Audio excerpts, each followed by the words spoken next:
오늘 우리가 함께 본 이 말씀은 우리에게 잘 알려져 있는 말씀이죠. 사도행전에서 처음 나오는 기적입니다. 베드로와 요한이 그 성령의 그런 충만한 그런 역사를 경험한 후에 본래 그들이 했던 대로 기도하러 이제 성전에 올라가죠. 제9시라고 하는 것은 우리나라 시각으로 하면 3시입니다. 오후 3시. 그리고 그 오후 3시에는 유대인들은 하루의 마지막 제사를 그때쯤에 드립니다. 왜 하루의 마지막 제사라고 제가 오후 3시인데 말씀드리냐면, 유대인들에게 하루는 언제입니까? 어떻게 됩니까? 네. 유대인들에게 하루는 저녁부터 시작입니다. 그 다음 저녁 전까지가 하루예요. 그렇죠? 창세기 보면 밤이 되고 아침이 되니 이는 첫째 날이다. 이러한 그 틀이 있잖아요. 이러한 틀을 따라서 유대인들은 저녁이 하루의 시작이고 그 다음 날까지가 이제 그 저녁 전까지가 하루란 말이에요. 그래서 마지막 그 제사를 오후 3시에 드리는 겁니다. 그때 이제 사람들은 모여서 함께 제사도 드리고 그 안에서 기도도 했던 것 같습니다. 근데 그렇게 베드로와 요한이 올라가다가 나면서부터 걷지 못한 한 사람의 국어라는 것을 듣게 되죠. 이 국어라는 사람은 어떤 사람이냐? 우리가 다 알지 못하지만 나중에 4장에 보면 이 사람은 한 40살 된 사람. 그리고 그 사람은 나면서부터 그렇게 걷지 못했던 그런 조건을 갖고 있었던 사람이었습니다. 그러니까 이 사람이 지금 이 자리에 있는 것은 여기 기록에 나온 것처럼 가까운 지인들이, 친구들이 이 사람을 매일매일 그 미문 앞에 둔 것이죠. 왜 미문 앞에 두었겠습니까? 성전에 들어가는 문 앞에 두었겠습니까? 그 자리가 가장 좋은 명당이니까요. 그렇죠? 특별히 예배를 드리러 가고 제사를 드리러 가려고 하는 사람들에게 이 구걸한다는 것은 더 그들의 어떤 자선과 이런 이 동량을 더 많이 받을 수 있는 그런 어떤 상황이 분명하니까 그런 계산 속에서 그렇게 한 것이겠죠. 그렇게 이 거지, 나면서부터 못 걷게 된 이 장애를 가진 이 거지는 그렇게 구걸하고 있다가 이 베드로와 요한에게도 동일한 방식으로 이렇게 나아갔습니다. 구걸했던 것이죠. 아마 우리가 주변에서 구걸하는 사람들을 가끔씩 지하철이나 어디서 보면은 그들의 태도가 늘 그렇잖아요. 그냥 눈 들지 않고 아래 보면서 그냥 이렇게 구걸을 하는 이런 모습을 취하는데 아마 이 거지도 그랬던 것 같아요. 그런데 갑자기 그렇게 지나가던 베드로와 요한이 우리를 봐라, 우리를 주목해라 이런 얘기를 딱 합니다. 그러니까 이제 이 거지가 어떻게 반응하겠습니까? 나에게 뭘 더, 큰 걸 줄 건가 하는 그런 마음으로 그 둘을 주목하게 되죠. 그런데 베드로가 뭐라고 합니까? 우리에게 잘 알려진 말씀이죠. 6절에 뭐예요? 은과 금은 내게 없거니와 내게 있는 것으로 내게 주노니 나사렛 예수 그리스도의 이름으로 일어나 걸으라 하고 이런 말을 하는 거죠. 그리고 놀랍게 어떤 일이 벌어집니까? 베드로가 구걸하는 이 걷지 못하던 사람의 손을 잡고 일으키니까 장애를 갖고 있던 사람의 그 장애가 단순간에 회복되어서 일어서고 뛰면서 막 기뻐하면서 어떻게 합니까? 이 베드로와 요한과 함께 성전으로 들어가서 하나님을 찬양하게 됩니다. 이게 여러분들 오늘 본문의 내용이에요. 그리고 그 일로 인하여서 수많은 사람들이 깜짝 놀래죠. 그때 당시에 사람들이 몰려 있으니까 이 제사하는 시간이고 하니까 이 일을 보고서 막 깜짝 놀라서 다 베드로와 요한에게 몰려와요. 그러자 이제 베드로가 그러한 상황 속에서 이제 11절부터 이어지는 마지막 26절까지 예수 그리스도의 복음에 관한 것을 그 계기를 통해서 설교를 해요. 그로 인해서 어떻게 되냐면 수많은 사람들이 예수님을 믿게 돼요. 자, 우리가 오늘 이 본문의 이 내용을 이렇게 얼핏 보면요. 우리가 오해할 수 있는 그런 지점이 있습니다. 그건 무엇이냐면 바로 기적에 대한 잘못된 이해인 거예요. 우리가 그냥 이렇게 이 말씀을 생각해 보면, 이 베드로와 요한이 사람들에게 복음을 듣게 하기 위하여서 기적이라는 것을 활용했고, 그 기적을 통해서 사람들이 몰려와서 그 계기에 복음을 전했고 그게 먹혀 들어갔다 라는 식으로 이 복음을 전하고 복음을 이 기적을 이해할 수가 있다는 것이죠. 그러나 여러분들, 우리는 기적을 그렇게 이해해서는 안 됩니다.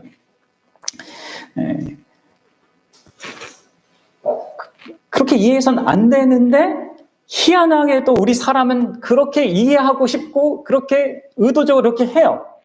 이게 참 이상하죠.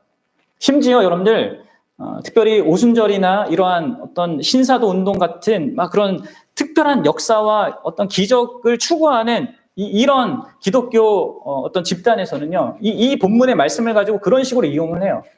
봐라, 성령의 역사가 있어야 되고 기적이란 게 일어나야지 되고 그로 인해서 사람들이 복음을 듣는 거다. 그러니까 우리도 그것을 구해야 되고 하나님께 원해야 된다.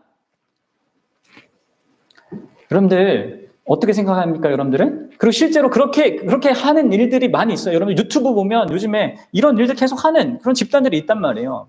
기독교 안에서도. 근데 정말 이 성경의 이 내용이, 기적이 그것을 위해서 있는 걸까요? 기적이 초점일까요? 기적을 통하여서 사람들이 마음이 열리고 복음을 듣게 될까요? 여러분들 아니에요. 구약의 역사를 생각해 보십시오. 구약의 이스라엘 백성들이 얼마나 많은 기적을 경험했습니까? 근데 그들은 그 마음이 온전하게 변화되거나 회복되거나 고쳐진 적이 없어요. 기적을 통하여서 사람이 바뀌는 것이 아닙니다. 그리고 더 중요한 것은 이 사도행전의 가장 중요한 핵심적인 그 주제와 맥락이 기적에 있지가 않습니다. 그러니까 이것만 보면은 그게 기적이 부각되고 우리가 뭔가 신비하다고 그러니까 우리의 마음이 그렇게 가서 이게 우리가 크게 보고 중요한 것처럼 보이지만 사도행전의 핵심은 이게 아니에요. 사도행전의 핵심은요, 첫 장부터 끝장까지요, 하나님의 나라의 일이 전파되는 것, 곧 복음이 전파되는 그것의 핵심이 있습니다. 그래서 여러분 1장을 보면 1장에 예수 그리스도께서 부활하신 다음에 40일 동안 기적을 행했다라는 얘기가 없어요. 그분이 40일 동안 복음을 전했다. 자기 제자들에게 복음, 하나님의 나라 일을 알게 했다는 말이 나온단 말이에요. 그리고 28장에 이제 이 사도행전의 마지막 마무리되는 그 부분에서도 사도 바울이 감옥에 갇히죠. 로마의 감옥에 갇혀서 그 감옥에서 자기를 찾아오는 사람들에게 복음을 전했다. 하나님의 나라 일을 전했다라는 말로 또 끝나요. 그러니까 처음과 끝이 다 하나님의 말씀과 그 복음을 전하는 그것으로 끝나고요. 그 중간에 모든 내용들이 뭐냐면 이 복음이 어떻게 예루살렘에서 이렇게 퍼져가서 유대와 사마리아까지 또 퍼져가고 또 결국 로마라는 그때 당시에 세상 끝까지 퍼져가는가. 이러한 내용이 사도행전의 중심 내용이고 핵심 흐름이란 말이에요. 그러니까 강조점은, 여러분, 그리고 핵심은 기적 자체에 있지 않습니다. 하나님의 말씀과 이 복음에 있다는 것이죠. 그래서 여러분들, 우리는 기적에 초점을 둘 것이 아니라 이 하나님의 말씀, 하나님의 복음, 하나님의 나라의 이 일을 초점을 둬야 돼요. 그리고 그것에 대한 확실한 증거가 바로 이어지는 그 문맥에서 나와요. 베드로가 왜 우리를 주목하냐, 이 기적을 주목하냐 이렇게 얘기하잖아요. 그리고 예수 그리스도의 복음을 전한단 말이에요. 그러니까 우리가 언제나 기독교의 모든 신앙의 핵심은요, 바로 이 복음의 진리에 있습니다. 여러분 속으면 안 됩니다, 진짜. 뭐 기적이 일어나고 병이 고쳐지고 무슨 경험을 하고 여기에 기독교 핵심이 전혀 있지 않아요. 기독교 핵심은 복음의 메시지에 있고요. 그리고 그 복음이 사람을 변화시키는 겁니다. 기적이 사람을 변화시키는 것이 아니라 복음이, 하나님의 복음이, 예수 그리스도의 그 복음이 사람을 변화시킨다. 그럼 이거를 명확하게 아셔야 됩니다. 네. 그런데 여러분들, 오늘 제가 왜 이 기적을 다루냐? 바로 이 기적이 이 복음을 드러내고 복음을 영화롭게 하는데 의미가 있다라는 것을 좀 여러분들이 상기시키려고 하는 거예요. 기적 자체에는 뭐 큰 의미가 없어요. 왜냐하면 하나님께 여러분들 기적이 큰 어떤 놀라운 것이겠습니까? 하나님 자신에게? 그냥 우리가 볼 때 뭔가 일반 법칙을 뛰어넘으니까 그게 신비하게 보이는 거지, 하나님 자신에게는 그거는 뭐 자신이 하는 그 일을 그냥 하시는 거잖아요. 자연을 원래 법칙대로 다스리는 것도 하시는 것이지만 그걸 뛰어넘어서 하실 수 있는 거니까 기적을 행하시는 거예요. 근데 그분께 그게 아무런 문제가 아니란 말이에요. 그냥 우리만 그냥 신비하게 보일 뿐이지. 근데 중요한 것은 성경에서 하나님께서 이러한 복음과 연결해서 기적을 베푸실 때는 그 기적의 어떤 이 복음을 설명하는 어떤 그 내용을 담아서 이렇게 행하신다는 거예요. 그래서 이 로이드 존스 목사님은 기적을 하나의 비유다 이렇게 설명을 했어요. 뭔가 우리에게 교훈을 가르쳐주기 위해서 허락해 주시는 거라는 거죠. 자, 예를 들어서 여러분들 생각해 보십시오. 예수님께서 물고기 2마리와 빵 5개로 5,000명 이상을 다 먹였습니다. 그 기적은 뭘 얘기해 주는 거예요? 그러니까 기적은 1차적으로 하나님께서 존재하고 하나님께서 이런 자연, 일반 그분이 두신 그 법칙을 뛰어넘어서 하실 수 있는 능력 있는 분이라는 걸 드러내죠. 1차적으로는. 근데 그게 주된 목적이 아니라 뭘 드러내기 위한 것이었습니까? 오병이어 기적은? 그 오병이어 기적 이후에 예수님이 또 설명을 하잖아요. 내가 하늘로부터 온 생명의 떡이다 하면서 너희는 나를 먹어야지 생명을 얻는다라는 이러한 그 복음의 사실을 알려주기 위한 것으로 이 오병이어 기적이 있었단 말이에요. 비유처럼 있었던 것이죠. 성경에 나오는 대부분의 기록들의 기적들, 그리고 선별된 기적들이잖아요. 이것들은 다 그렇습니다. 그런 의미가 있어요. 마찬가지로 여기 사도행전에 처음 나오는 교회가 이제 시작되고 처음 등장하는 이 기적도 어떤 의미가 있는 것입니다. 우리에게 뭔가를 가르쳐주기 위해서. 이제 사도 베드로가 이 복음에 대해서 설명할 어떤 측면을 강조하기 위하여서 지금 이 기적이 등장하고 있다는 것이죠. 그러면 이 기적이 그러면 무엇을 우리에게 말해주는가 라는 것을 오늘 우리가 함께 좀 생각해 보고자 합니다. 크게 2가지로 우리가 생각해 볼 수 있는데요. 하나는요, 이 기적이 그러니까 2가지 측면인데요. 한편은 나면서부터 걷지 못한 형편에 있는 이 사람, 그리고 구걸하고 있는 이 사람의 모습을 통하여서 보여주는 게 있습니다. 그건 바로 이 세상의 현실, 이 세상에 존재하는 인간의 지금 영적인 상태, 이거를 지금 이 나면서부터 구걸하고 있는 거지로 있는 다른 사람의 도움에 의하여서만 겨우 살아가고 있는 이 사람을 통하여서 보여주고자 하는 거예요. 그리고 또 한편 그를 일으켜 세우는 사도 베드로와 요한을 통하여서 교회라는 것이 이런 현실에 있는 세상 가운데 무슨 일을 해야 하고 할 수 있는가, 이것을 보여주기 위해서 지금 이 기적이 일어나고 있다는 거예요. 그리고 그런 내용이 이제 이어지는 내용에서 더 자세하게 설명되고 있는 거죠. 여러분들 이거를 우리가 좀 생각해 봐야 됩니다. 여러분들 먼저 이 나면서부터 걷지 못하는 이 장애를 갖고 있는 이 사람의 그 모습을 통해서 우리가 이 세상의 형편을 생각해 봅시다. 여러분들 이 사람을요, 죄인, 죄를 갖고 있는 모든 인간의 한 어떤 그 모습을 대표하는 자로 한번 생각해 보십시오.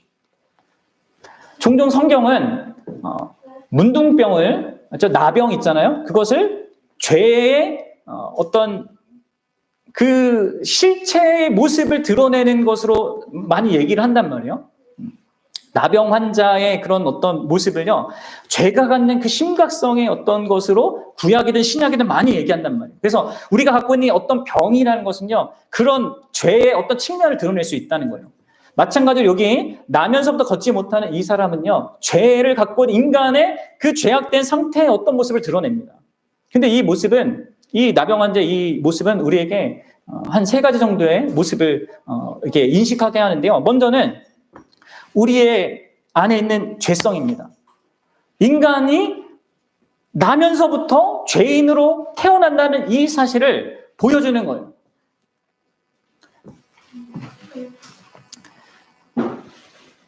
여러분들, 우리는 나면서부터 죄인으로 태어납니다.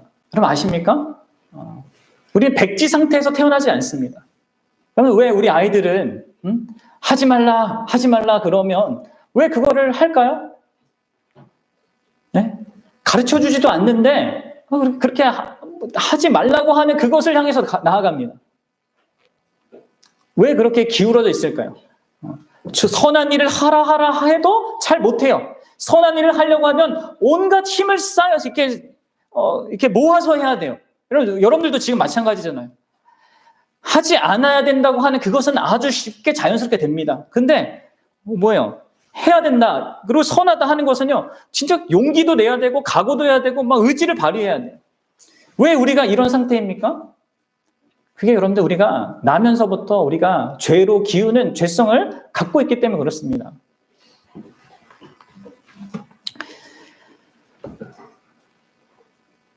이 지금 나면서부터 이 장애를 갖고 있는 이 사람의 모습이 우리에게 그것을 보여주는 거예요.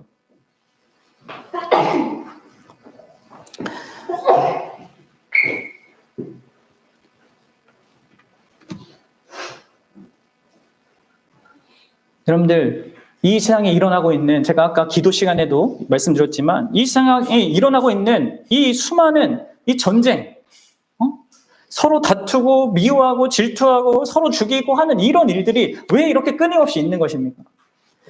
지금 뭐 이스라엘과 이란이 또 막 이렇게 전쟁하려고 하고 있고, 그로 인해서 또 이게 벌어지면 여러분들, 이게 참 또 온 세계가 또 얼마나 들썩이겠습니까? 왜 우리는 그런 겁니까? 한 가정 안에서도 서로 섬기고 사랑하고 이게 함께 마음을 모아도 이게 어려운 이 삶인데, 남편과 아내가 왜 그럽니까? 네? 왜 우리 형제 자매들 사이에서도 그래요? 우리 가정에도 보윤이, 보성이가 진짜 매일 하루에 한 번씩 안 싸울 때가 없어요. 응? 왜 그런 겁니까? 그럼 왜 그래요? 뭐가 문제인 거예요? 네? 여러분들, 우리는 처음부터 죄성을 갖고 태어납니다.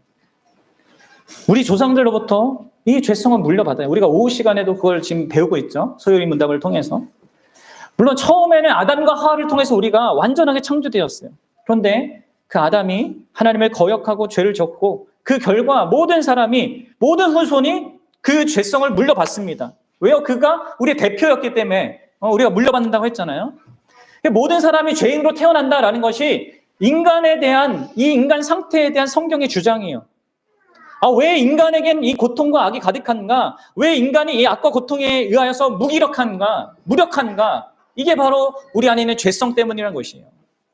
나면서부터 이렇게 걷지 못한 이 사람의 상태는 우리 인간에게 어떤 영혼의 기능이 있긴 하지만 그 기능이 전혀 작동할 수 없는 상태에 있다라는 것을 보여주는 것입니다. 이 거지는 걸을 수가 없었어요. 물론 다른 것은 할 수 있었죠. 말을 할 수도 있었고, 손을 내밀 수도 있었고, 도움을 청할 수도 있었습니다. 세상의 현실에 대해서 자기 견해를 낼 수도 있었습니다. 그러나 그는 걸을 수가 없었어요. 그러니까 인간이 기본적으로 할 수 있는 그 행위, 그래서 인간다움 살 수 있는 그것을 할 수가 없었단 말이에요. 그리고 그것이 이 사람을 인생을 비참한 자로, 구걸한 자로 만들었어요. 그럼 바로 예수 그리스도를 알고 믿기 전에 모든 인간의 상태가 이렇다는 것입니다. 이게 여러분들 복음의 전제예요. 그리고 하나님의 아들이 이 땅에 오신 이유가 이처럼 인간이 죄 가운데 있고 그 영혼의 기능이 망가져서 전혀 무능력한 그 상태에 있기 때문에 그분이 이 땅에 오신 거란 말이에요. 우리가 지성적으로 아무리 많은 것을 탐구하고 알아가고 의지적으로 많은 것을 행하고 또 정서적으로 많은 것을 누리고 한다 하더라도요, 좀 생각해 보십시오. 그 여러분들에 있는 그 기능들이 하나님에 대해서 전혀 몰라요. 하나님을 향하여서 그분이 기뻐하시는 것과 그것을 깨닫고 그것을 의지적으로 그렇게 발휘해서 하는 일에 힘이 없어요. 특히 하나님 자신을 기뻐할 수도 없고 하나님이 기뻐하는 그것을 기뻐할 수도 없는 그런 불구의 상태에 있단 말이에요. 이게 거짓처럼 이 본문의 거짓처럼 나면서부터 그렇단 말이에요. 그리고 그런 상태로 수십 년, 이 거지가 40년 동안 계속 자기 인생 그렇게 살아왔듯이 우리도 그렇게 살아가요. 아니, 하나님이 극적으로 개입하지 않으면 우리 평생 그렇게 살아갈 수밖에 없습니다. 더불어 여러분들 우리가 하나님께 전혀 반응할 수 없을 뿐만 아니라 여러분들 우리는요 마귀의 유혹과 죄를 우리 안에 있는 이 죄를 전혀 해결할 수가 없어요. 그렇게 할 수 없는 완전히 무능력한 그 상태에 있습니다. 이 사람이 그 자기의 걷지 못한 어떤 것을 스스로 해결할 수 없듯이 여러분 생각해보세요. 여러분들 이 세상 살아가는 존재 가운데 전혀 죄를 짓지 않는 사람이 있습니까? 그런 사람 본 적 있습니까? 죄를 안 짓고 살아간 사람 본 적 있습니까? 또 여러분 자신은 어때요? 여러분들은 유혹받을 때 그 유혹을 언제나 이겨냈습니까? 잘못된 것이라는 것을 알면서도 같은 일을 반복하는 그 일을 여러분들 경험하지 않았어요? 난 이러면 안 되는데, 이렇게 하면 안 되는데 하는데 그 일을 하고 있는 나를 보고 있지 않습니까? 여러분들 걷고 싶지만 걸을 수 없는 이 조건에 있는 이 거지처럼 그래서 항상 그 모습을 유지하는 것처럼 우리가 죄에 대해서도 그런 거예요. 그러니까 우리는 우리가 원하는 것을 할 수가 없어요. 하나님에 대해서도 무능할 뿐만 아니라 죄와 사탄의 유혹에 대해서도 항상 무능해서 그렇게 딸려가는 그런 모습을 보여주고 있는 것입니다. 이게 여러분들 이 본문에 등장하고 있는 이 형편에 있는 사람이 우리에게 보여주는 우리 안에 있는 그 죄성의 실상이에요. 그리고 여러분들 여기서 두 번째로 우리가 생각할 것은요. 이 세상, 우리 바깥에 있는 이 세상은요. 이런 무능한 상태에 있는 우리를 절대로 도와줄 수 없다는 거예요.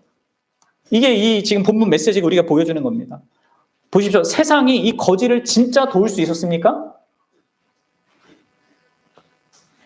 매일 그는 사람들에 의하여서 세상의 도움을 받기 위해서 미문 앞에 있었습니다. 근데 세상이 줄 수 있었던 건 뭐예요? 그냥 약간의 자선이에요.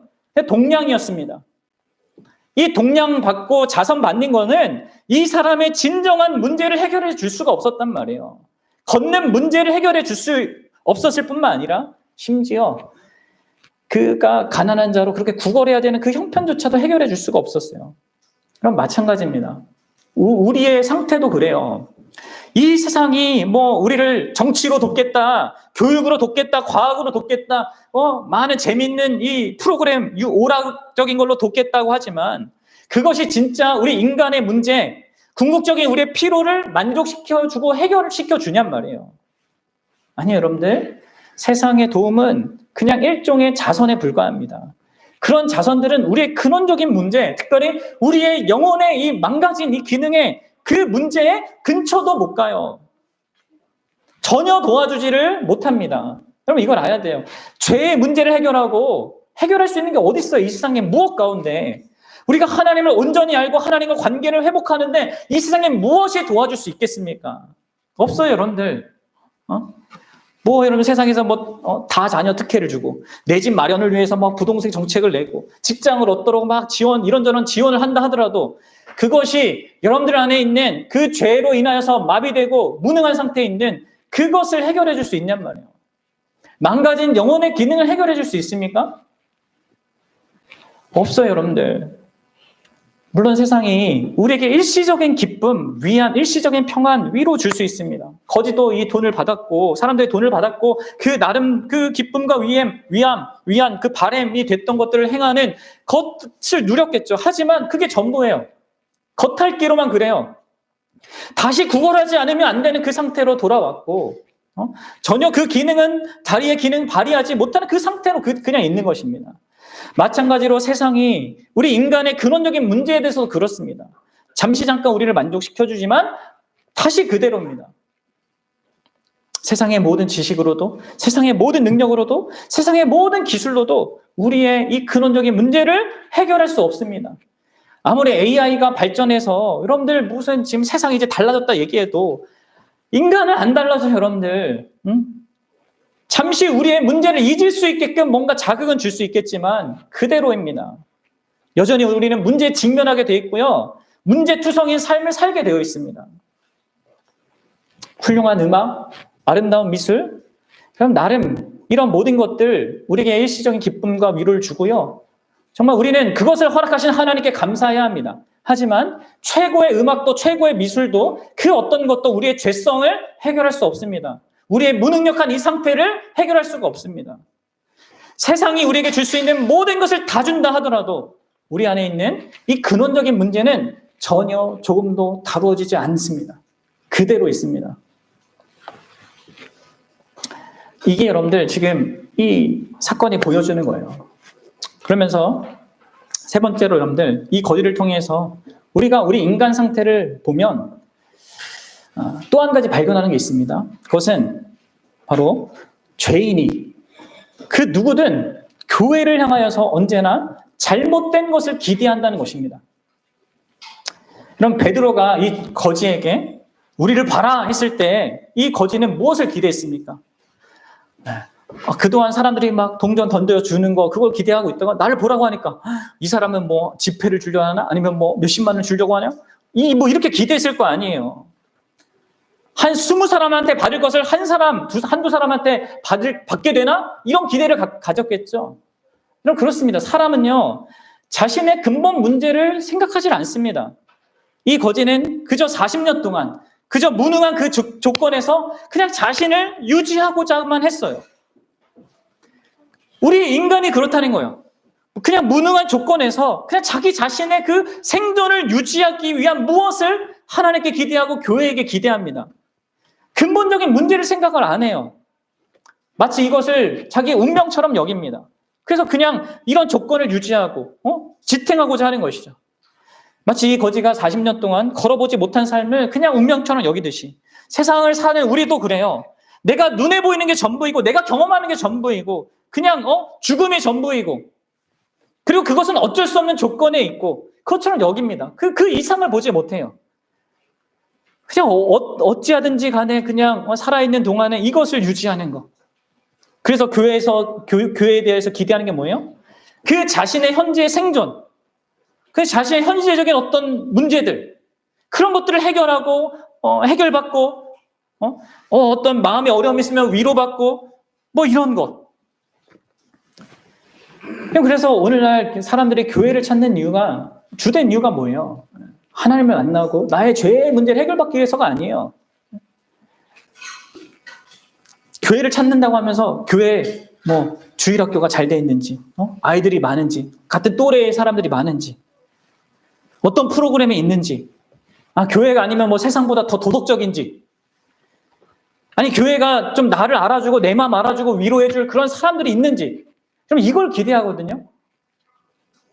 교회가 나한테 긍정적인 말을 해주는지, 그럼 그것들 자체가 찾는 것 자체가 나쁜 건 아니지만, 그리고 진짜 여러분들이 복음을 알고 예수님을 만나면 그런 것들이 열매로서 우리가 경험되어질 수 있는 것이지만 그것은 주된 것이 아니에요. 교회가 줄 수 있는 것도 아니고 교회에게 기대할 것도 아닙니다. 그런데 이 사람들은 교회에게 그런 헛된 것을 기대하고요. 심지어 오늘날 교회도 이 세상이 원하는 그것들 주고자 안달이에요. 어떻게든 사람을 막 모으려고 하고, 연예인 끌어다가 막 간증시켜가지고 막 하고.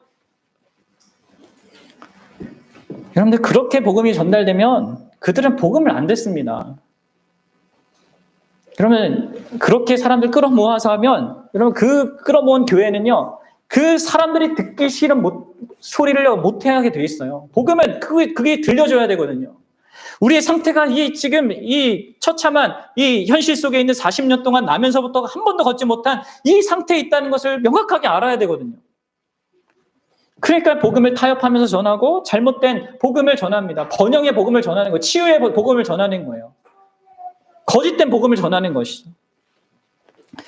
여러분들은 어떻습니까? 근데 여러분들은 어때요? 여러분들 자신에게 좀 묻고 싶어요. 여러분들은 교회에게 무엇을 기대합니까? 여러분들 마땅히 교회에게 기대할 그것을 구합니까? 이 악과 고통이 가득한 현실에서 무엇을 여러분들은 기대합니까? 내 생존 정도 그냥 유지하는 거, 그것이 조금 더 그 생존이 확장되는 거, 그래서 안정한 거, 그것을 구합니까? 아니면 진짜 나의 근원적인 문제가 해결되고 나의 영혼이 살아나고 내 영혼의 기능이 회복되는 그것을 구합니까? 한번 보셔야 돼요. 그래서 여러분 이렇게 나면서부터 걷지 못한 이 거지가 이 세상에 존재하는 인류의 상태를 그대로 보여주는 거예요. 나면서부터 우리가 죄성으로 이렇게 무기력과 무능력한 그런 존재에 있고 세상이 도와주는 게 전혀 도움이 안 되는 이런 상태에 있고 또 하나님께든 교회에든 헛된 것을 자꾸 구하는 이런 상태가 우리의 상태란 말이에요. 그러면 여러분들 이 교회는 어떤 역할을 하는 것이겠어요? 이게 우리가 좀 생각해 봐야 되는 것이죠. 복음을 전해야 되는 우리가 생각해 봐야 되는 거. 베드로와 요한이 하는 일이 바로 이 교회가 이 세상에서 해야 할 가장 중요한 일인 거예요. 우리 사도행전 3장 6절을 다시 한번 읽어봅시다. 같이 읽어봅시다. 시작. 베드로가 이르되 은과 금은 내게 없거니와 내게 있는 이것을 내게 주노니 나사렛 예수 그리스도의 이름으로 일어나 걸으라 하고. 네, 그렇습니다. 교회가 이 땅에 존재한 이유는 바로 이 복음을 위해서 존재해요. 사람들의 마음을 위로해주고 어지러운 세상의 문제를 해결하는 데 앞장서고 자신의 염려를 잊어버리고 행복감을 느낄 그런 프로그램을 제시하기 위해서 존재하는 게 아니라 교회의 사명은 인간의 근원적인 문제를 다루는 것이어야 합니다. 자선이나 동냥하는 것이 아니라 영혼의 문제를 치료하는 것입니다. 교회는 문화센터가 아니에요. 심리치료소가 아닙니다. 봉사단체가 아니고 정치 집단도 아닙니다. 교회의 소명과 임무는 날 때부터 가지고 있는 죄로 말미암아 무능력한 이 인간의 상태에 있는 자들에게 그 영혼을 치료하는 그 복음을 전해주는 거예요. 여러분 인간의 문제는 다른 어디에 있지 않습니다. 우리의 문제는 지성이 부족해서가 아니 감정에 무슨 컨트롤을 못해서가 아니냐. 우리의 의지가 박약이 문제가 아니에요. 우리의 문제는 우리의 영혼에 있단 말이에요. 우리의 문제는 교육을 덜 받아서도 아니고 진화가 덜 돼서도 아닙니다. 우리의 문제는 우리의 영혼에 이 강력한 이 무능력과 이 죄성이 있다는 거예요. 생각해 보십시오. 우리가 다 알고 있잖아요. 이거 싸우면 안 되고 다투면 안 된다. 전쟁은 미친 짓이다. 이거 알아요, 다. 이론적으로 다 알아요. 그런데 이런 지식이 우리의 가정에서 아니면 형제끼리 아니면 한 나라와 나라 사이에서 전쟁을 전혀 막지 못해요. 우리의 문제는 우리가 하나님을 모른다는 거예요. 우리의 문제는 우리가 죄를 지배당하며 산다는 겁니다. 그리고 그것을 너무나 당연하게 여기고 너무 자연스럽게 여긴다는 거예요. 운명처럼 여긴다는 거예요. 변할 수 없는 것으로 여긴다. 이게 본질적인 문제죠. 교회가 존재하는 이유는 무엇보다 이러한 우리의 영혼이 이 죄의 문제를 어떻게 회복받을 수 있는지 또 어떻게 하나님과 바른 관계를 회복할 수 있는지를 말해주기 위해서 존재하는 거예요. 자선이 아니라 진짜 철저하고 완전한 영혼의 치료를 위하여서 교회는 존재하는 것입니다. 그리고 그것을 위해서 우리가 여러분들 복음을 전해야 돼요. 나사렛 예수 그리스도의 이름을 전해야 합니다. 세상에 주어야 합니다. 그러면 예수는 어떤 분입니까? 2000년 전에 베들레헴에서 태어난 30년간의 그런 생애를 살았던 역사적인 인물을 가리켜요. 다윗의 후손으로 오신 그런 분이시죠. 그분의 이름이 가리키듯 세상을 저들의 죄에서 구원할 자가 바로 예수입니다. 그리스도는 메시아란 뜻이죠. 구약에서부터 약속된 그 구원자 메시아입니다. 이 그리스도라는 말은 그분이 어떻게 세상을 죄에서 구원해 주는가 그 방식을 말해줍니다. 예수 그리스도는 선지자로서 우리의 죄를 밝히 깨닫게 해주시고 하나님이 어떤 분인지를 우리에게 선명하게 드러내 주십니다. 또 예수 그리스도는 제사장으로서 우리의 죄에 대한 희생 제물을 드리심으로 말미암아 하나님과 우리 사이에 깨어진 관계를 회복시키는 그 역할을 하세요. 예수님은 자기 자신을 제물로 드려서 우리가 마땅히 받아야 할 하나님의 심판을 완전히 받으시고 그로 말미암아 우리의 모든 죄책에서 자유롭게 합니다. 그래서 하나님 앞에 나아갈 수 있게끔 그 자격과 지위를 갖게 해줘요. 또 그리스도는 왕이잖아요. 우리가 우리의 죄성과 이 세상의 유혹, 사단의 거짓을 우리 스스로 힘으로 이길 수 없는데 그분이 내 인생 가운데 왕이 되셔서 우리를 통치하고 다스려 주신단 말이에요. 사랑하는 여러분, 이게 예수 그리스도의 복음인데, 이 복음이 생명을 살리는데, 이걸 우리가 줘야 되거든요, 이 세상 가운데. 이 예수님은 약속된 구원자로서 죽음과 부활과 또 성령 강림, 그 모든 것으로 증명된 하나님이시죠. 단순히 인간 구원자가 아니라 사람이 되신 성자 하나님입니다. 이 복음의 핵심적인 메시지가 바로 이 두 단어에 요약되어 있는 거예요. 예수 그리스도. 그러면 우리는 세상 가운데 이 이름을 주어야 하는 거예요. 세상 가운데 예수 그리스도, 인간의 가장 근원적인 문제를 해결할 수 있는 이 유일한 복음의 메시지, 그 예수 그리스도의 이름을 주어야 하는 것입니다. 그분은 여전히 살아계셔서 자기의 이름을 걸고 역사하시는 하나님이신 거예요.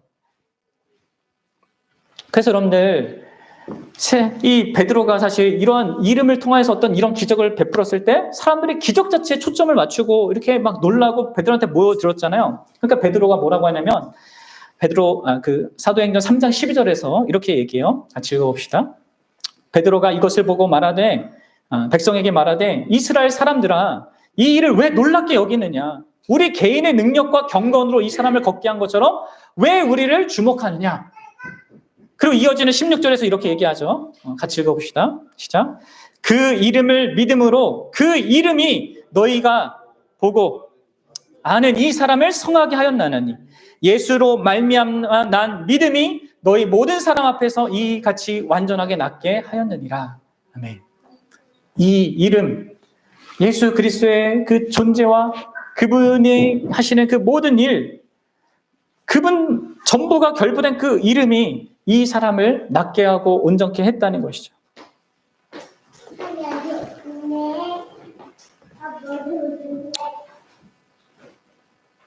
여러분, 우리는 이 이름을 전해야 합니다.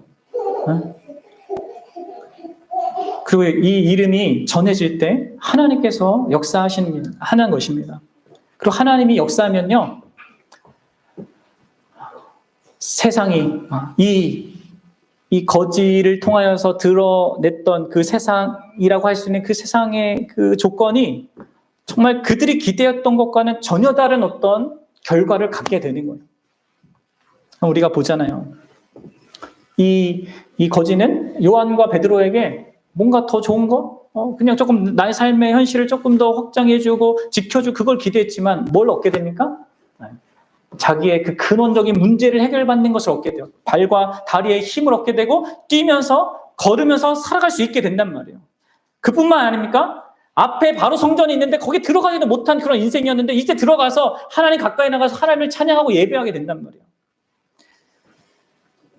이게 여러분들 복음을 듣고 복음의 이 능력이 바로 그 이름 안에 있는데 그 이름을 통하여서 구원받은 자에게 일어나는 현상인 거예요. 진실로 세상 사람들이 우리 예수 그리스도를 통해서 얻을 수 있는 것은 자신이 이 땅에서 꿈꾸고 기대하고 바라던 그 어떤 것과 비교할 수 없을 정도로 영광스럽고 복된 것입니다. 단순히 일시적인 고통의 경감이나 위로나 기쁨이 아니라 근원적인 변화를 가져다 준단 말이에요. 그게 뭐예요? 우리 같은 죄인이 어떻게 하나님 앞에 설 수 있는가? 어떻게 하나님의 그 전 앞으로 그렇게 나아갈 수 있는가? 우리는 할 수 없죠. 여러분들 다 죽음의 순간에 다 그게 두려울걸요? 내가 살아왔던 그 삶에 내가 졌던 모든 죄가 생각나고 두려울걸요? 응? 그럼 우리는 완전 무력합니다. 네? 우리 죄에 대해서 해결책을 갖고 있지 않아요. 어떤 인간도. 근데 예수 그리스도께서 십자가의 죽음으로 말미암아 우리의 이 죄의 문제를 해결했어요. 그래서 하나님이 우리를 완전하게 용서를 하세요. 예수 그리스도께서 우리를 위해서 행하신 그 일을 믿으면 하나님은 우리의 죄 때문에 우리를 다시는 정죄하거나 심판하지 않습니다. 왜요? 바로 그분이 아들이신 예수 그리스도께 우리의 죄를 벌하셨기 때문입니다. 하나님은 공의로운 분이기 때문에 이미 심판한 것을 가지고 다시 심판하지 않아요. 그래서 아주 공의롭게 우리의 죄를 용서하실 수 있는 것이죠. 그냥 자비만 커서 용서하는 것이 아니라 또 공의롭게 용서하는 것이죠. 근데 여러분, 예수님이 우리에게 주시는 그분의 이름을 통해서 우리에게 주시는 것이 다만 용서뿐입니까? 아니에요. 그분은 새로운 생명을 주세요. 우리가 계속 말했듯이 영생이라고 했던 그 생명, 하나님과의 관계를 누리고 그 관계 속에서 서로를 알아가는 기쁨과 감격이 있는 이 세상의 모든 기쁨의 근원이 되는 이 세상의 기쁨은 맛보기라면 하나님과 관계 속에서 누리는 그 최고의 기쁨을 누릴 수 있는 그 생명을 또 주신단 말이에요. 이 거지가 받은 것처럼 그냥 발목에 힘이 나고 그래서 뛰고 걸은 것만이 아니라 성전에 들어가서 하나님을 찬미하는 것처럼 그런 일들이 일어난단 말이에요. 이게 복음이 하는 일이고 예수 그리스도의 그 이름이 하는 일입니다. 그러면 우리는 용서받기 위해서 하나님을 찬양하고 예배하는 자들이 아닙니다. 그렇죠? 용서받았기 때문에 더불어 새로운 생명과 영생을 받았기 때문에 하나님을 예배하고 찬양하는 자들이죠. 응?